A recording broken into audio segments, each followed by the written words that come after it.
unshakable. Hallelujah, you have done great things.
For our youth group, Death Was Arrested.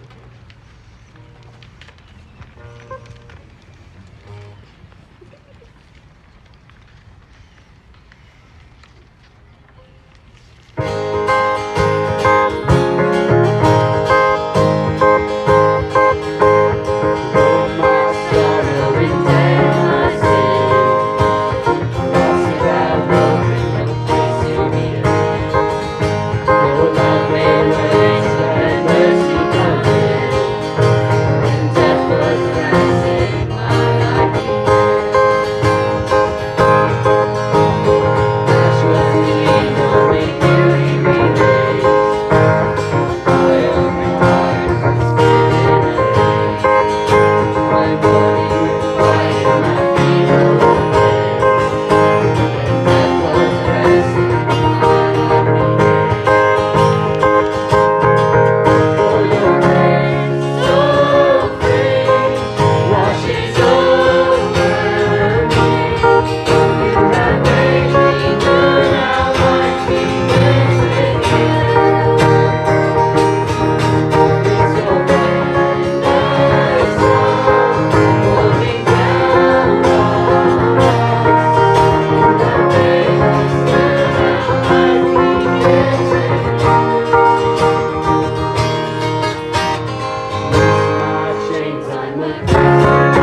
the last song, It's Your Grace, has really been the theme of our Genesis study, that it's not because of anything that we have done in and of ourselves, right? It's only because of God's grace that he showed us. We've seen sinful characters that really have been aligned with God's plan, and God's been in control, right?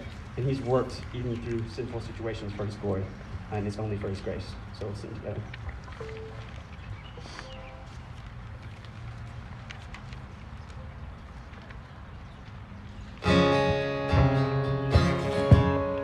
Sorry. Got the capo. Yep. That's better. Wonderful. Yeah, here we go.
I felt a raindrop.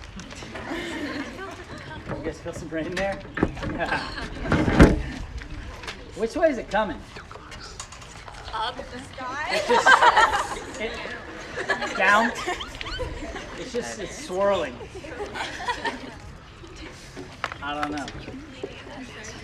We're gonna try it because I'd rather be out here than in there.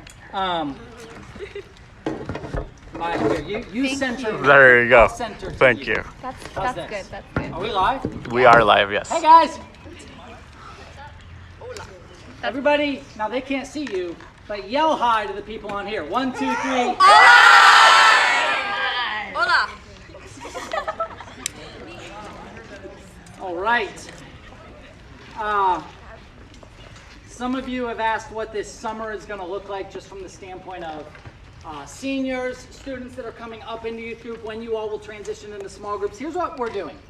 We are roughly sticking with the consistent schedule that we always have in youth group, which is that in the first week of June, you move into your new small groups. However, the rules of actually enforcing that outside of small groups on Wednesday night are going to be very loose. Here's what I mean. Next week, you all will move into your next small group if you are moving into your next small group. So 8th graders will move into the freshman, sophomore. Sophomores will move into the junior, senior. And new students will go from 6th grade into junior high. Okay, so that is next week. However, there are certainly going to be times over the course of this summer where there are small group events happening. And I've told your leaders, like, if you guys want to do some things with your old small group, I'm cool with that. This has been a weird time, and I know we haven't had like any events, anything we've been doing together for a while, and so like all of that's going to be fairly flexible, okay? So here's what's going to happen. Every time you feel a raindrop, I'm going to lose you. All right. Let's just wait. Let's just wait. Let's just wait. No, it's not raining yet. It's not raining yet. The ground's getting wet. We count it when it starts. It's out of decision. I'm packing up. It'll pass. It's a little cloud. Look at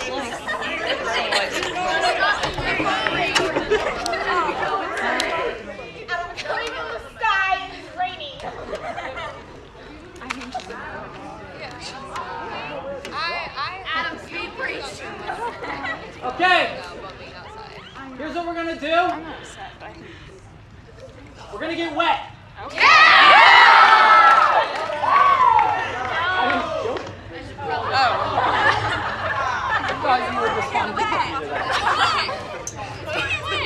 Okay, my iPad's getting wet, and that's too much. Okay, so.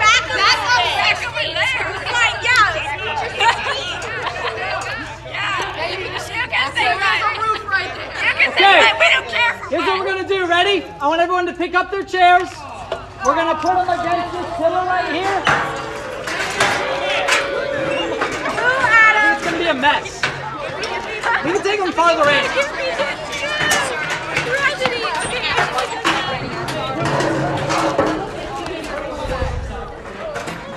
I can't cut this tree. Yes.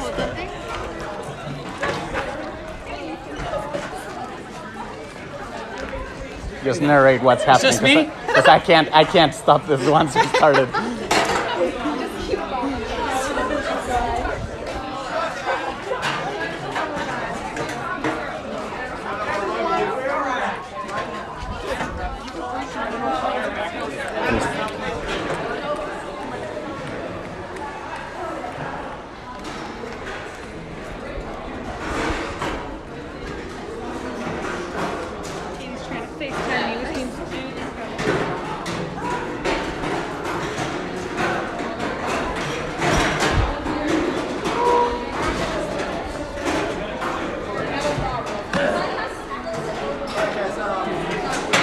Alright guys, change the plan. We're actually going to put it in the closet.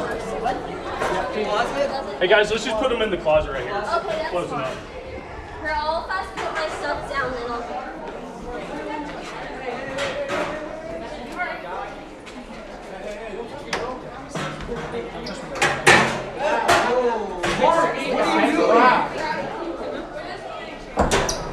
Alright, I'm going to go to the pulpit. You want to take a side angle? You can Yeah, I think that's what I'll do.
guys don't even look. None of you guys don't know. What if we go over it?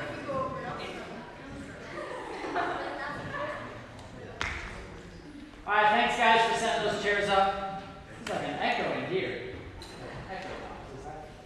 Okay, so as I was saying, as far as how this summer's going to play out, you guys are moving to your new small groups. We get new students next week. So 7th graders, you will no longer be the youngest. Congratulations.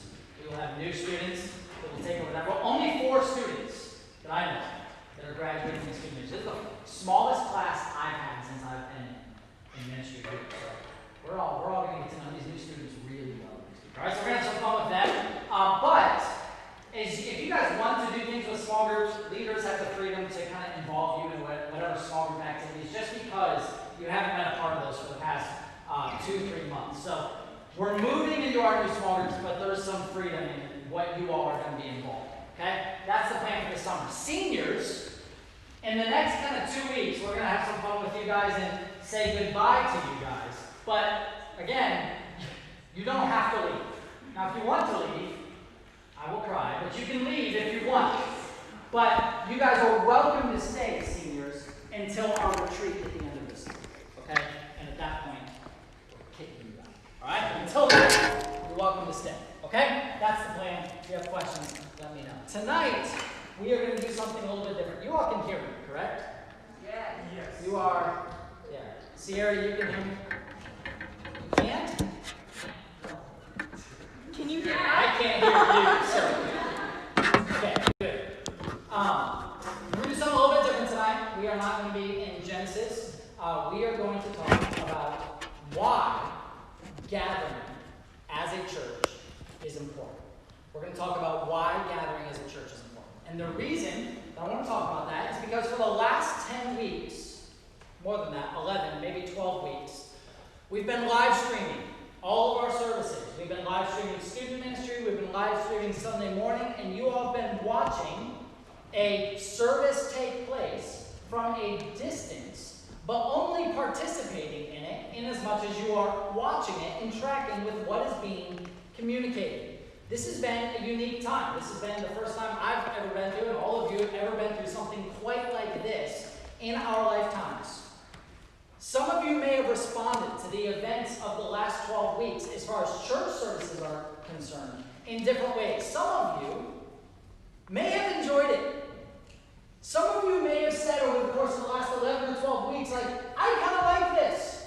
I can still listen to a sermon, but like it's easier. I don't have to do my hair before I have to go to church. I don't have to get to church and get back home late on Wednesday nights. For some of you, this was like easier and you may have enjoyed it. Some of you may have been indifferent to it. Take it or leave it. Some of you may have hated it. This may have been miserable over the course of the last 12 weeks for many of you. And I don't necessarily say any one of those to say that one of those is entirely right or entirely wrong. I completely understand. I have a battle in my own heart, really enjoying the convenience of some of the things over the course of the last 12 weeks. And yet what I want us to be aware of is that what has happened over the course of the last 12 weeks is not how it is supposed to be. It may have been comfortable in some ways, uncomfortable in other ways, but what I want us to recognize is as far as how the church is meant to function, it's not how it's supposed to be. The church is supposed to gather.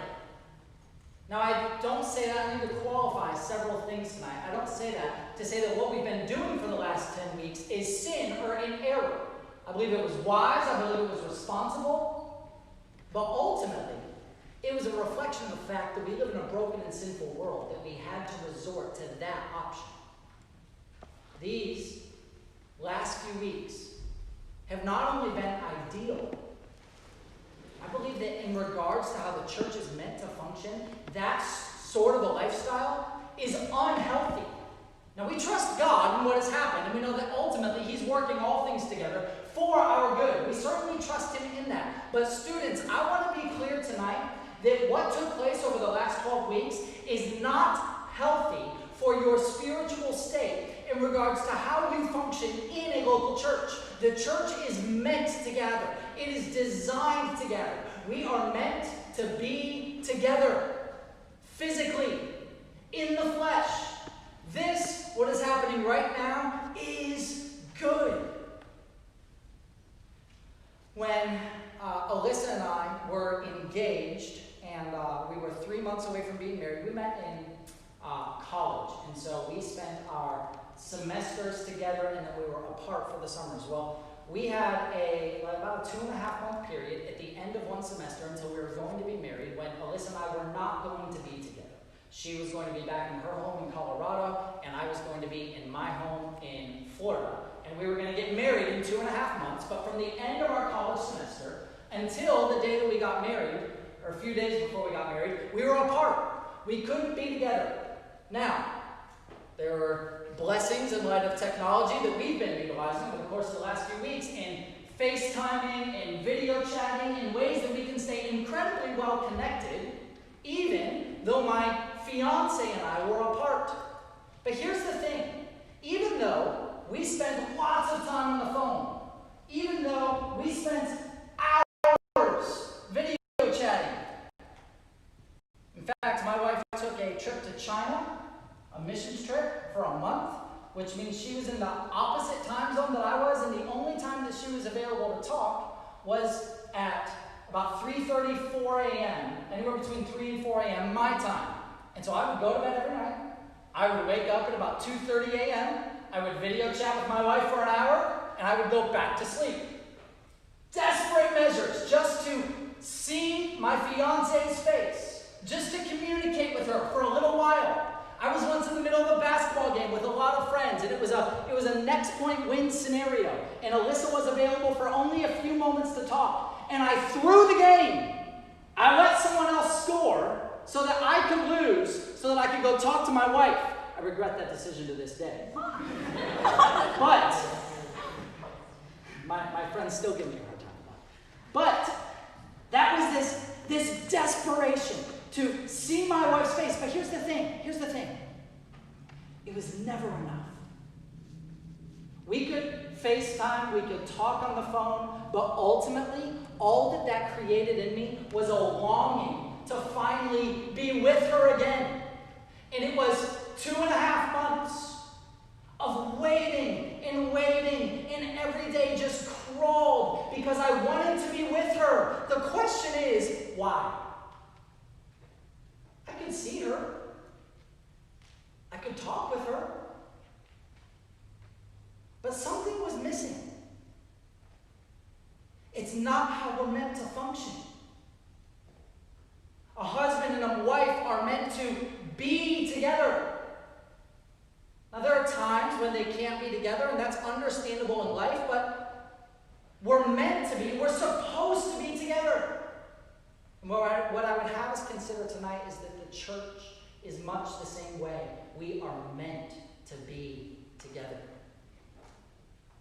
The reason I think this is an important message is because there is a rising trend of people that are in attendance in a church, and I use the word attendance loosely, because it's in a way that is similar to how you have been attending this church for the last 12 weeks, where then you may just live stream in a church occasionally, or you may be a part of a church that video conferences someone, but you're not actually part of your own entity as a church. This is actually a common thing for people to approach church the way you and I have been approaching church for the last 2.5 months. And what I want us to be aware of is that what has happened recently is fundamentally broken. It's fundamentally incomplete. Now, it doesn't mean it was bad. I still enjoyed FaceTiming with my fiance. That was a good thing. But it wasn't how it's meant to be. It's not what we were designed to be. If we are a church, we are designed to be together. What I want to talk about tonight is why we gather in light of the events of the last 2.5 months. I want us to reset our minds on the meaning of the church as foundational, as important, as essential to the Christian walk, as healthy, as joyful. In Matthew chapter 16, you guys can open your Bibles there. We're going to be jumping all around our Bibles tonight, all around the New Testament. We're looking very topically at the theme of gathering. Matthew chapter 16, verse 18. We'll get a running start in verse 15. Matthew chapter 16, verse 15 through 18.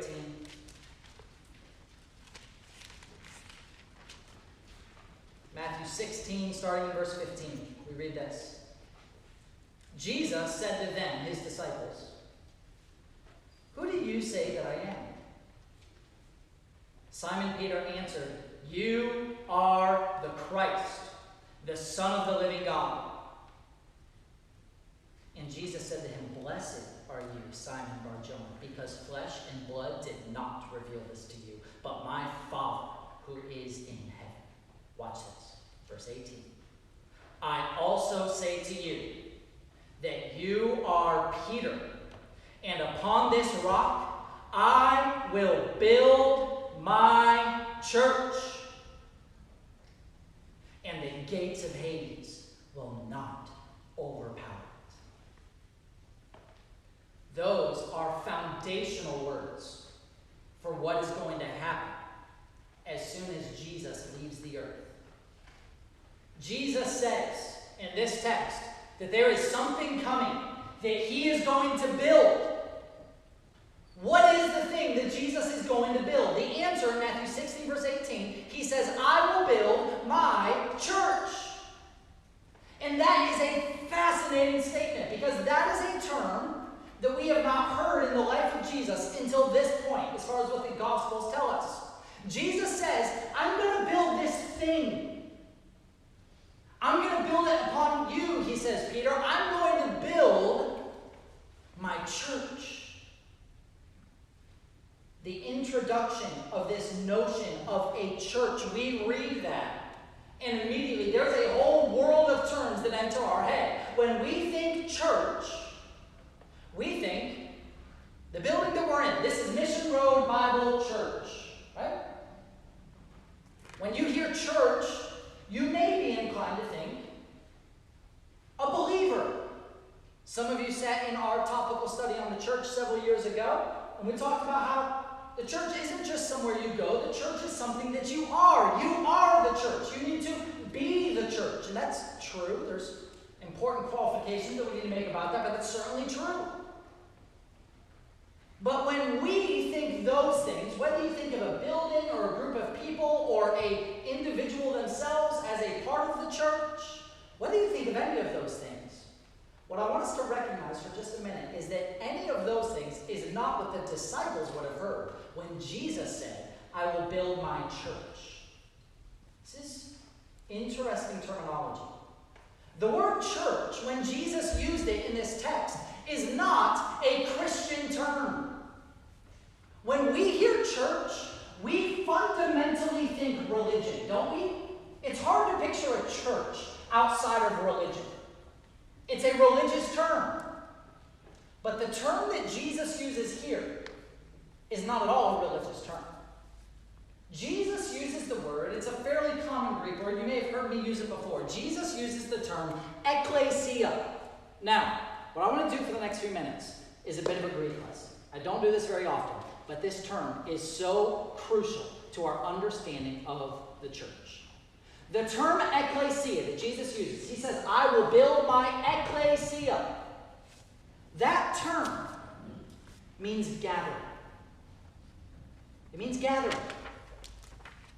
When Jesus said, "I will build my church," what his disciples would have heard is not, "I will build this building that believers will one day gather in and have worship services." That's not what the disciples would have heard. They would have heard one word. Jesus saying, "I will build my gathering." My gathering. It's kind of a funny term.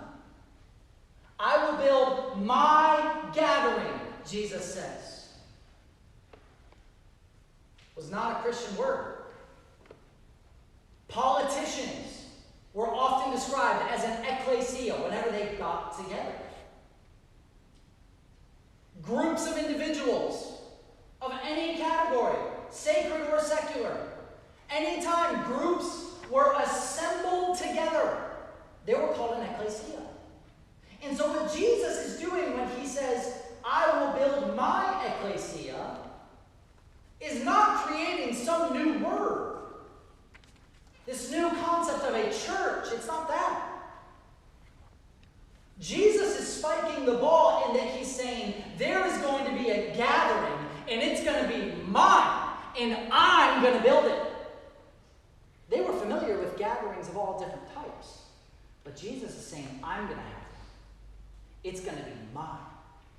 It will gather because of me. And I'm the one who will build it. And I'm the one who will empower it. To the point where he says in verse 18, the gates of Hades, the enemy, will not overcome it.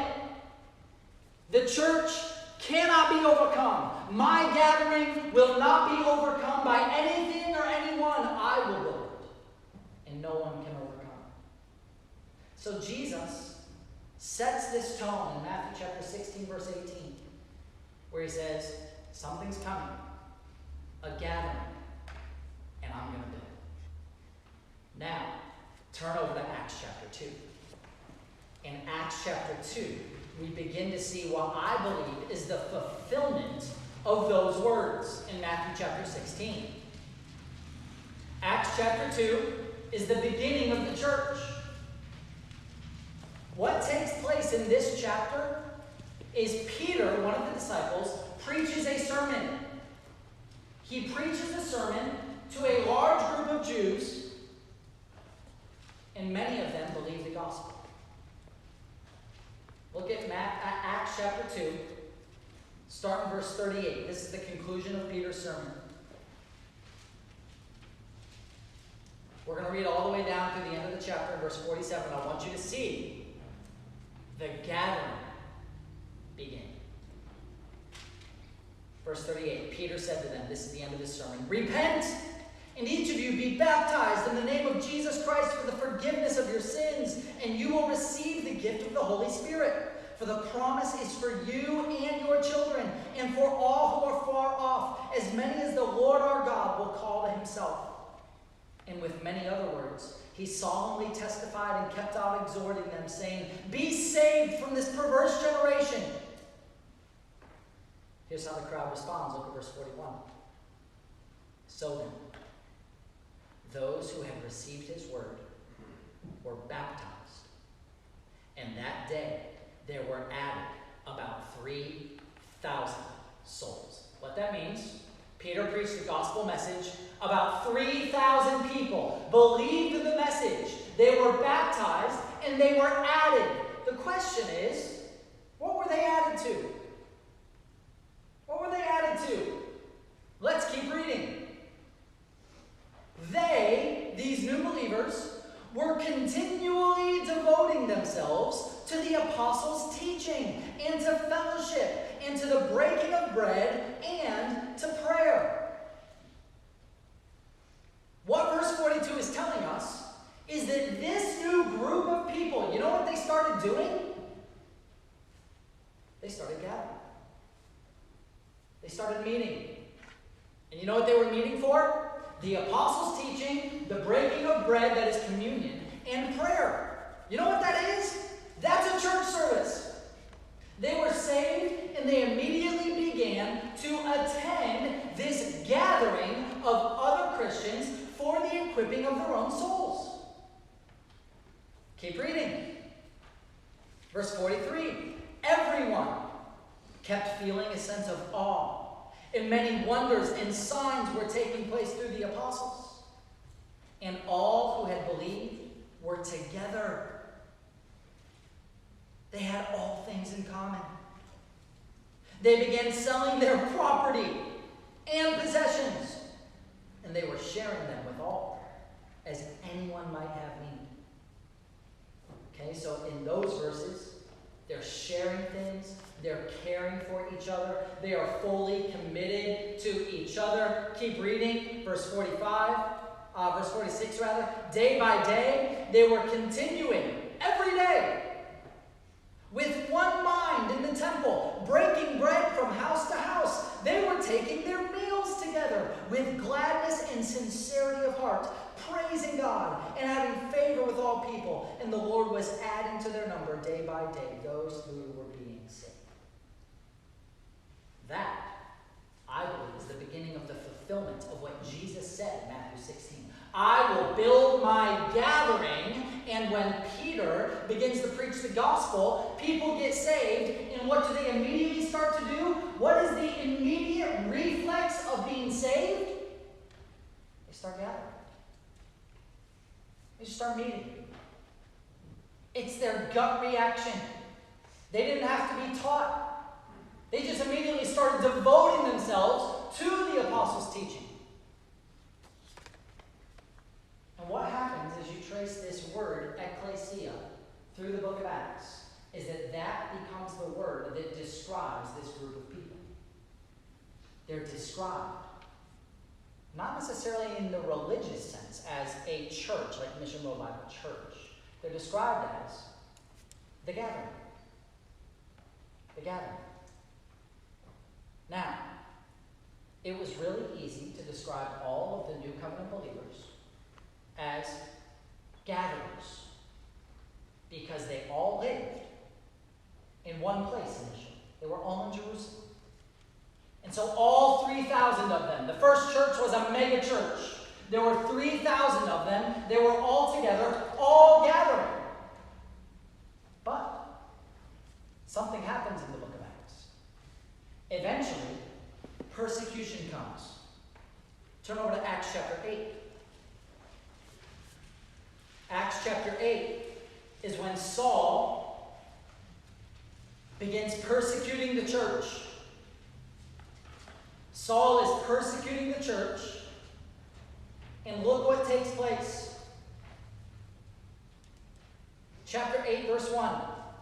Saul was in hearty agreement with putting him to death, that is Stephen in the previous chapter, and on that day a great persecution began against the church in Jerusalem. And they, watch this, they were all scattered. Okay, remember, we read church and we think religion. Remember what it means, gathering. What you have in Acts chapter 8, verse 1, is you have this gathering that's been happening now in Jerusalem, all of the believers meeting together. And then persecution comes, and the gathering is scattered. It's an oxymoron in Acts chapter 8, verse 1. You have the gathering scattered.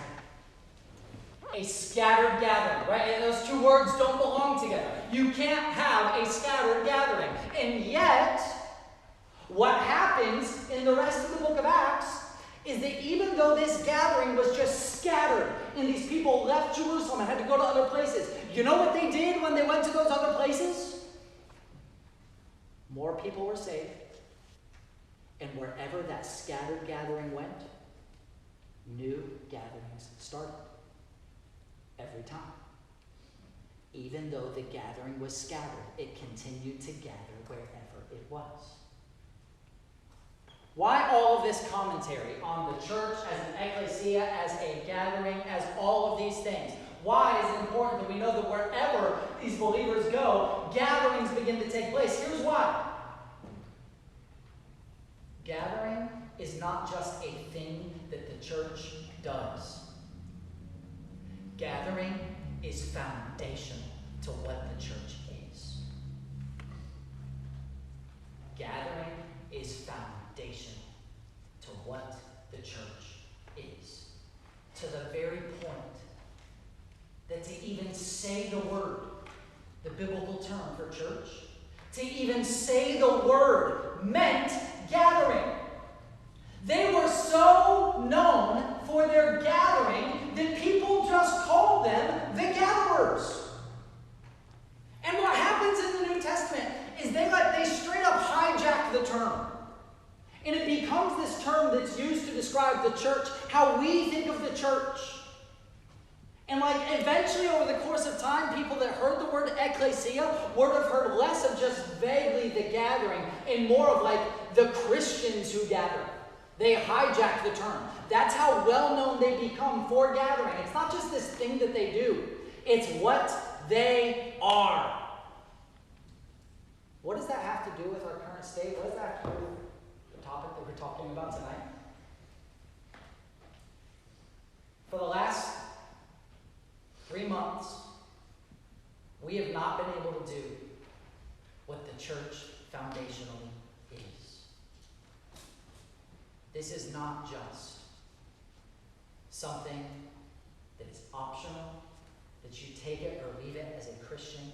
The gathering is not something that you try to work in if you have a little bit of extra time in your schedule. Guys, the gathering is foundational to the Christian life. The gathering is foundational to the very meaning of the word church.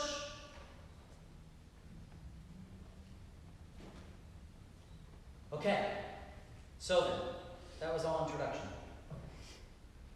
That was like 1/10 of my content. So we're going to fly. Turn over to Hebrews chapter 10. Hebrews chapter 10.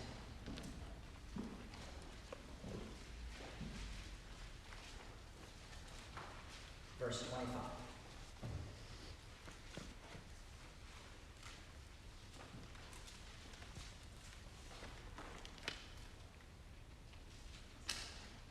Let's get a running start. In verse 24. Let us consider how to stimulate one another to love and good deeds. Watch this in verse 25. Not forsaking our own assembling, that's the same type of term, gathering, assembling, not forsaking our own assembling together, as is the habit of some, but rather encouraging one another, and all the more as you see the day drawing near. I want us to take all that we have just talked about what the church means, what Christ is building, the fact that it is a gathering, the fact that it is an assembly of individuals, the fact that our meeting together matters. Take all of that. And now look again at Hebrews 10:25. Not forsaking our own assembling together. The author of Hebrews in this verse has one message for his listeners, and it's this: don't stop gathering. Don't stop assembling. Don't stop meeting. Don't buy into the lie that you can still be faithful and growing as a Christian apart from the gathering, apart from the assembly. Christian, you need the gathering. You need it. It is lifeblood to your Christian growth. We are meant to be together. We are meant to be physically, in the flesh, with each other. Now let's be clear. I don't believe that we have been violating this command for the last 12 weeks. I don't believe that we have been forsaking the assembling of ourselves together. The forsaking of the assembly is a decision against gathering for sinful reasons. That's not what's taking place in this church or other churches over the course of the last 12 weeks. We've made what we believe to be a wise and prudent decision to protect our people, to submit to our government, not because they are persecuting the church, but because they are trying to keep our nation and our area safe. I don't believe that what we've done over the course of the last 12 weeks is forsaking the assembly, but my fear is that some of us have maybe grown comfortable in what has happened over the course of the past 12 weeks. And that it could easily lead to wanting in our lives what has happened over the course of the past 12 weeks. I'm not talking about sickness. I'm talking about the convenience of not gathering.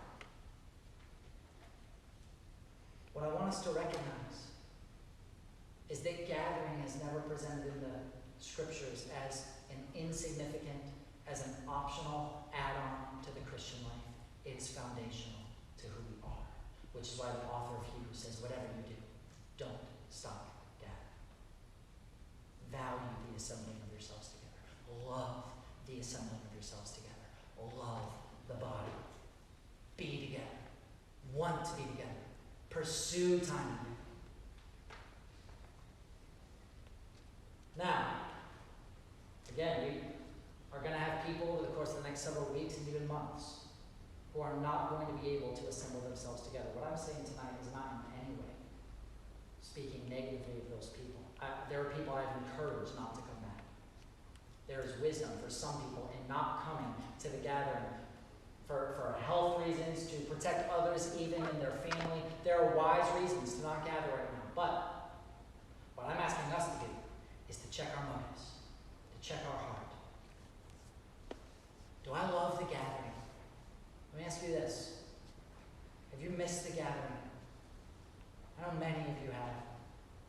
Maybe all of you have missed the in-person element of that, and I love that about you, but I want us to evaluate in our hearts, each of us, why it is, if you missed it, that you missed it, why it is, if you love the gathering, that you love it, if you're finding in your heart, which all of us will in some ways, if you're finding in your heart temptations or tendencies to want or to love the convenience that we've had for the past 12 weeks instead of the value of the gathering, I want us to check that in our hearts. I want us to evaluate our motives.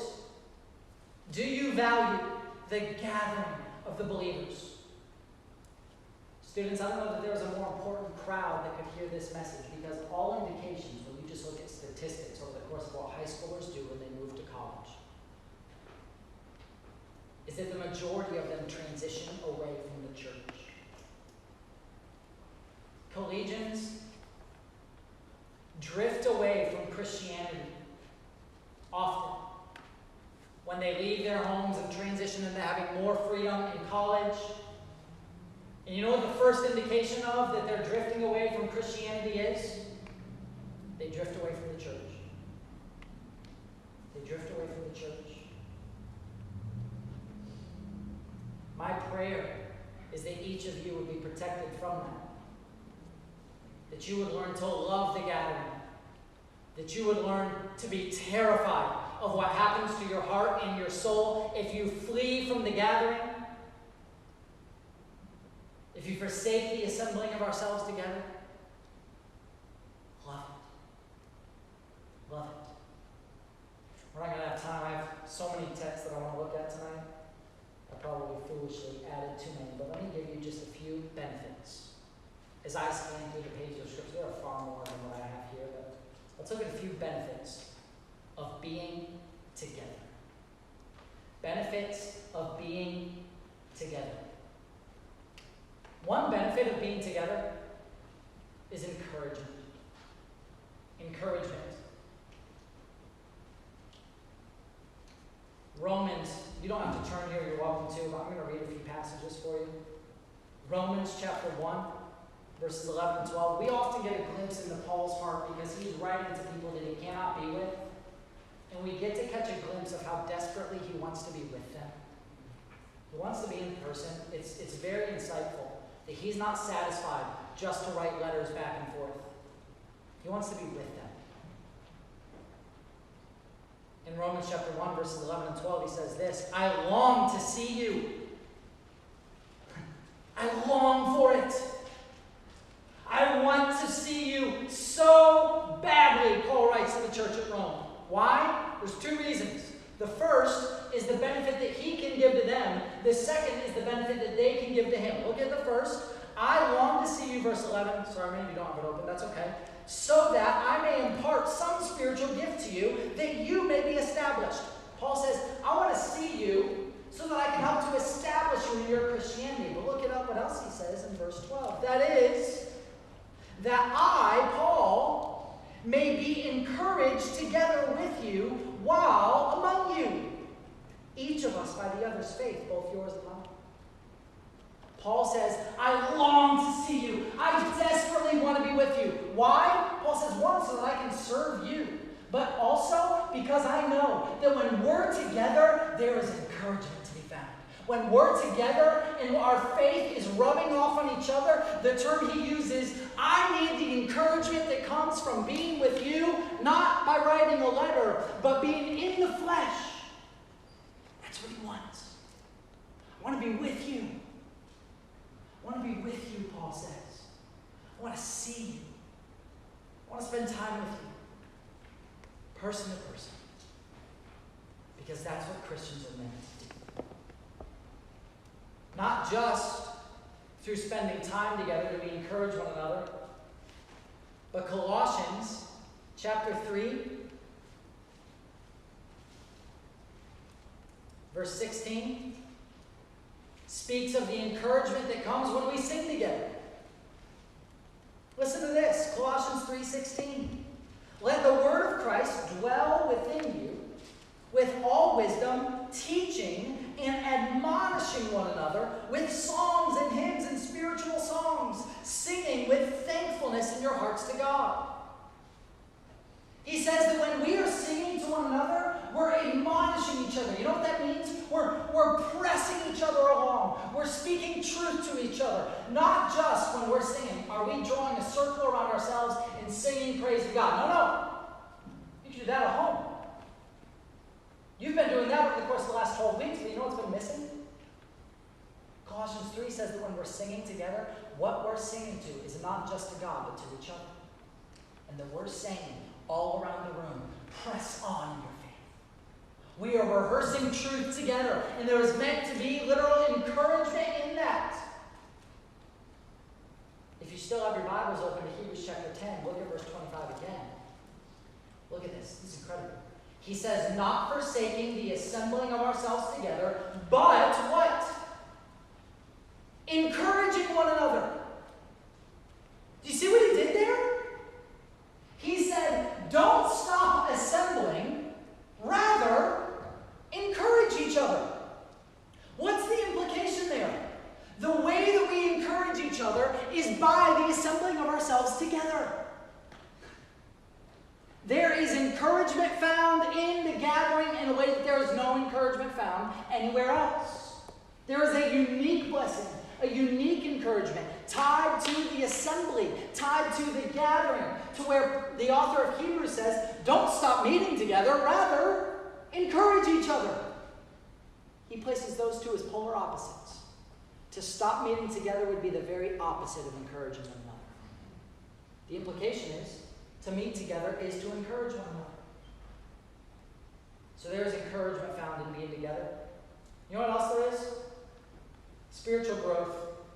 That's another benefit of being together. Spiritual growth. Right before that verse in Hebrews chapter 10, verse 24, Paul says, let us consider how to stimulate one another to love and good deeds, not forsaking the assembly. It's that same verse, and what comes right before that command to not forsake the assembly is let us consider how to stimulate, that is to press one another on, how to push one another, how to pull one another in love, in good deeds, how to help each other in our spiritual growth. Here's the implication again. You can't do that without the gathering. He says, let's consider, let's think, how can we help each other follow Jesus? You know what the first answer is? Don't forsake the gathering. You can't help each other if you're not together. So there are benefits to being together. There is encouragement. There is spiritual growth. I'm skipping over lots of texts right now, but another one is joy. There is joy that is found in the gathering.